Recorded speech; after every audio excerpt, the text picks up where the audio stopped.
E aí, tá acompanhando os Jogos Olímpicos? Aqui no canal a gente tá, e se você assistiu o vídeo da semana passada, você já sabe disso.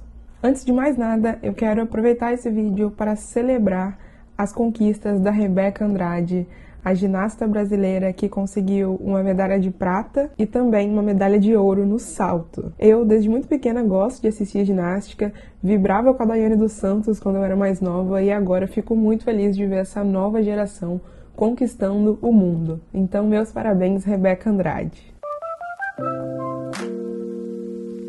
Eu dividi com vocês na semana passada que nesse contexto de Jogos Olímpicos eu tive uma ideia. E se eu fizesse um bot capaz de informar os horários dos esportes que estão acontecendo num determinado dia agora durante as Olimpíadas?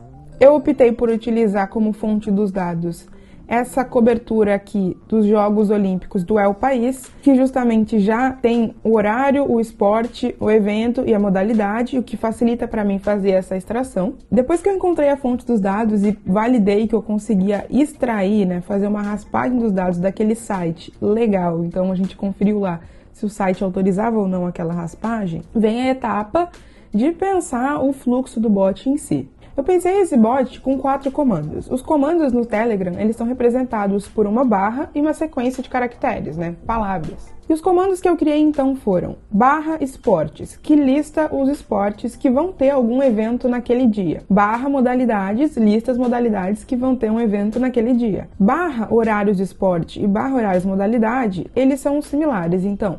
Uma vez que você pede para ver os esportes, o bot te retorna uma lista numerada dos esportes para que você possa utilizar esse número para pedir o horário para aquele esporte. Então, quando você faz o comando /horários de esporte, você passa do lado um número para que o bot te retorne os horários daquele esporte. E por último, tem um comando help que lista todos os comandos para quando você está começando com o bot e não sabe muito o que fazer. Com a ideia dos comandos e o fluxo do bot em mente e a fonte de dados, eu já tenho tudo que eu preciso. Então eu não comecei o código desse bot totalmente do zero, porque o Alisson já fez projetos de bot aqui no canal. O ponto de partida do código foi esse repositório aqui no GitHub, que está no GitHub do Programação Dinâmica. Para quem não sabe, a gente mantém alguns códigos dos vídeos abertos aqui. Uma mudança importante desse vídeo para o anterior é que o nosso ambiente de programação mudou bastante. Então, naquele vídeo eu fiz uma raspagem de dados e eu utilizei o Google Colab,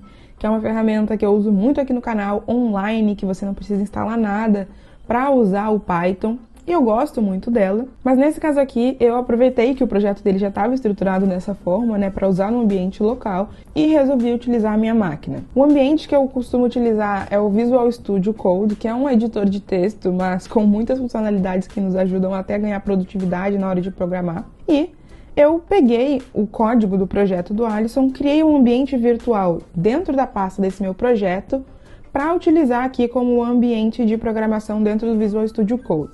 Se você não está entendendo essas coisas que eu estou dizendo, eu vou deixar alguns vídeos aqui embaixo que podem te ajudar a dar uns passos para trás e começar a aprender a utilizar esse ambiente. Mas o foco desse vídeo não é esse. O foco é eu contar para vocês a continuação desse projeto do bot. A próxima decisão que eu tive que tomar importante nesse projeto foi em relação a como operacionalizar a extração de dados para o meu bot. E eu optei por fazer um armazenamento prévio da informação para o meu bot. Então, essa extração de dados, ela não acontece em tempo real. E qual que é a vantagem e desvantagem? Bom, a vantagem é que essa memória já está armazenada, eu não dependo, por exemplo, de uma conexão com a internet para poder fazer aquela extração naquele momento, e eu também não precisei implementar uma política de gerenciamento de memória. Então, quem já estudou aí computação, já provavelmente teve contato com políticas de gerenciamento de memória, como cache, por exemplo.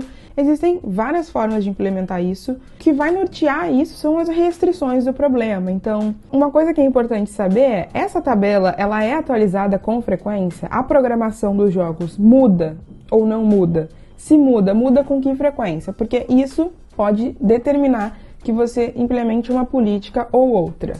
Eu optei por não me preocupar com isso, então eu desprezei essa mudança e, obviamente, isso pode indicar que se houver uma mudança na programação, a informação que eu estou dando no bot está incorreta.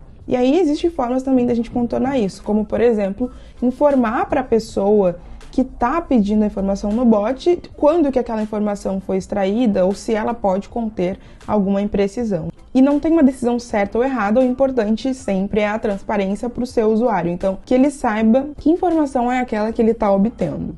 Dito isso, então, agora eu vou dar uma visão geral do código que eu implementei aqui do nosso projeto. Eu tenho, então, um arquivo aqui, .py, né, um arquivo em Python, que faz a extração de todos os dados da programação para cada dia das Olimpíadas e armazena em arquivos CSV. Esses arquivos estão armazenados numa pasta que eu chamei de Data, e eu criei um arquivo para cada dia com a data do dia. Os arquivos, eles têm esse formato aqui, que é um formato, né, de extração de um data frame. Então, eu peguei aquele código da semana passada, né, que a gente pegava o link da programação e extraía um data frame, e o que eu fiz foi extrair o data frame para CSV e ele armazena dessa forma aqui. Em seguida, então, eu fui construir as funções que são importantes para que o meu bot funcione. Então, eu tenho a função listar esportes, listar modalidades, horários por esporte e horários por modalidade. E logo de cara aqui, eu tenho que pegar algumas informações importantes. Então, pego no sistema a data do dia de hoje, né? Porque o meu bot, ele funciona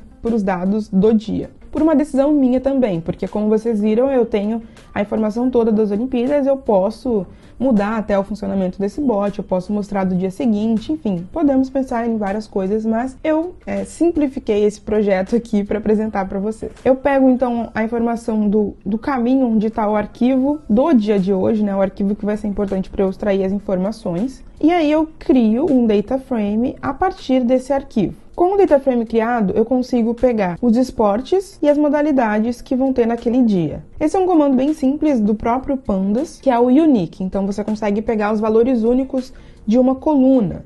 Então, eu já tenho os esportes e as modalidades. O próximo passo foi eu construir funções para apresentar isso de uma maneira que faça sentido para o usuário. Então, eu peguei esses esportes, construí uma string, né, uma palavra ali no Python, que tem a numeração e o esporte do lado, uma numeração e um esporte do lado. Então, a lista dos esportes, ela fica mais ou menos assim. A lista das modalidades fica assim. E agora, né, eu já tenho o que eu preciso para mostrar as opções para o usuário. Eu preciso fazer uma pausa importante, porque eu sei que eu estou avançando aqui muito rápido em vários aspectos, mas é porque eu estou considerando isso como requisito para entender esse vídeo. E se você está sentindo dificuldade, mas tem muita vontade de entender, eu recomendo que você dê uns passos para trás e comece a aprender Python do jeito certo. Como faço para aprender Python do jeito certo? Eu vou te dar dois caminhos. O primeiro é você tentar aprender com conteúdos gratuitos. Existem cursos interessantes na internet. Existe conteúdo aqui no nosso canal gratuito para iniciantes sobre Python.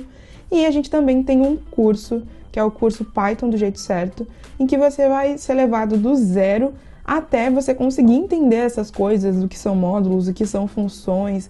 E o Alisson explica detalhadamente cada uma dessas coisas para que você consiga, de fato, entender. Eu vou deixar o link com as informações do curso no primeiro link aqui da descrição. Em seguida, eu tive que pensar como que eu ia dispor a informação de horários por esporte e horários por modalidade.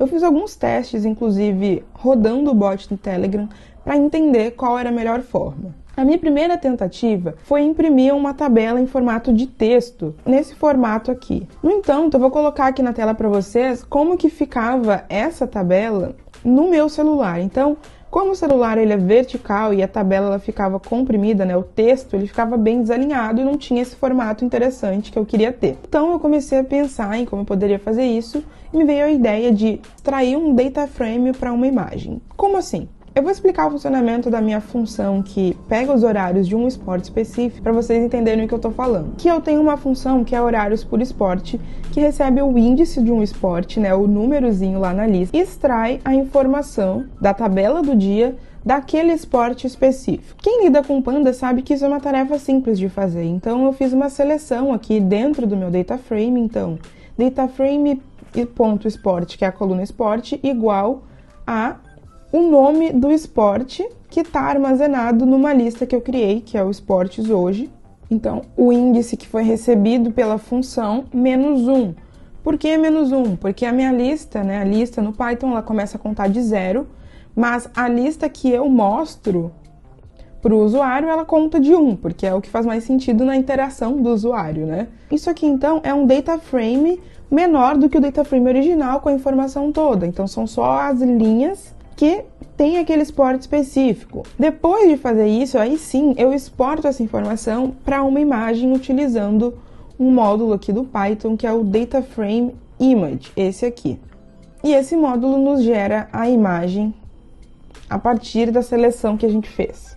Essas então são as funções principais que pegam a fonte original dos dados e extraem só o que a gente precisa. É só isso que precisa para o bot funcionar? Ainda não, faltam algumas coisinhas. Então, aqui está a estrutura de bot do Telegram, que eu herdei lá do Alisson, como eu falei. E o que eu fiz foi, então, fazer essas funções aqui que eu criei do bot consultarem as funções que eu criei lá no meu arquivo olympics.py. Aqui, então, é onde estão implementados os comandos do bot. Então, cada comando do bot é representado por uma função que tem essa assinatura. Então, 2 parâmetros, update e context. E nessa função main aqui do bot é onde você adiciona efetivamente os comandos. Então, você passa para ele como o comando vai ser chamado, né? Então, que sequência de caracteres vai ser utilizada pelo usuário e indica para ele qual função aqui dentro desse arquivo vai ser utilizada, né? Deve ser chamada quando o usuário passar aquele comando. Então, por exemplo, se o usuário escrever /esportes, ele vai chamar essa função esportes que eu criei, que está exatamente aqui. O que essa função faz? Chama a função listar esportes que eu criei nesse outro arquivo aqui, já expliquei para vocês, a função que lista os esportes numeradamente. A função modalidades faz algo muito parecido, só que para as modalidades. Então, lista as modalidades chamando a função listar modalidades. E tem mais duas funções aqui que são importantes, né? Agenda por esporte, agenda por modalidade e o comando help. E as funções agenda por esporte e agenda por modalidade chamam as funções horários por esporte e horários por modalidade que eu já implementei e mostrei para vocês aqui. Só que esse comando aqui, ele é diferente dos outros que não recebem parâmetro. Então, esses comandos aqui, eles são chamados, então, /horários esporte com um número do lado, /horários modalidade com um número do lado. Esse número é recebido aqui por essa minha função. Eu passo esse número, né, como índice para aquela outra função horários esporte que eu já mostrei para vocês. Essa função aqui seleciona as informações do esporte, né, filtra no data frame, gera uma imagem e eu retorno essa imagem para o usuário. Então, basicamente é isso. E agora eu vou rodar aqui o bot e vou testar ele aqui no meu celular. Eu vou gravar a tela aqui para que vocês vejam o que eu tô vendo. Esse bot, ele tem o nome de Lampião, porque foi um nome que o Alisson deu. Então, toda vez que a gente cria bots aqui, a gente tem utilizado essa mesma assinatura de bot e a gente vai criando várias funcionalidades diferentes. Então, vamos lá. Eu vou listar os esportes do dia de hoje. E aí, olha que interessante. A lista que tem aqui em cima é a que eu estava testando ontem. Então, aqui tem 19 esportes, a de hoje já mudou, obviamente. Estou num outro dia. Agora, eu posso escolher um desses esportes pelo número dele e pedir as informações. Então, vamos lá. Eu vou pedir /horários esporte. Vou pedir do golfe. Vamos lá. E me retornou apenas um horário que vai ter o golfe individual feminino. Vamos pedir outro, então? Vamos pedir horários esporte, vamos ver... Vela, vamos ver vela? Olha que legal. A gente pode, como eu falei, pedir todas as informações de uma mesma modalidade. Então, para começar, a gente pode listar as modalidades. Masculino, feminino e misto. Vamos pedir todos os eventos femininos? Então, vou pedir horários, modalidade 2. Provavelmente esse aqui demora um pouquinho mais para retornar, né? Porque são bem mais eventos do que o puro esporte. E aqui, ele me deu essa tabela aqui, com todos os esportes femininos do dia e seus respectivos horários. Bom, como eu criei os comandos, obviamente que eu sei de cabeça, mas eu criei o comando help para o usuário que tivesse perdido. Então, o help, ele lista aqui os comandos, né, explica mais ou menos E é isso, esse é o funcionamento do nosso bot. Se você ficou com alguma dúvida, pode deixar aqui nos comentários que eu vou responder. Para quem já tem alguma proficiência em Python, pode ser um projeto fácil. Para quem é iniciante, pode ser um projeto difícil. E está tudo bem, cada um tem o seu nível. Eu já estive também na posição de iniciante e sei como pode ser assustador, né? A gente se deparar com tantas informações e códigos e às vezes coisas que não fazem muito sentido na nossa cabeça. Então, você tem que dar tempo ao tempo e, principalmente, se você quer aprender, não desista, né, no início da curva do aprendizado, né? É preciso ter um pouco de resistência e resiliência para que esse conhecimento entre dentro da nossa cabeça. Não se esquece de se inscrever no canal para receber outros vídeos. A gente está sempre pensando em projetos legais que a gente possa compartilhar aqui com vocês, como esse do bot olímpico. Esse vídeo fica por aqui. Muito obrigada e até a próxima!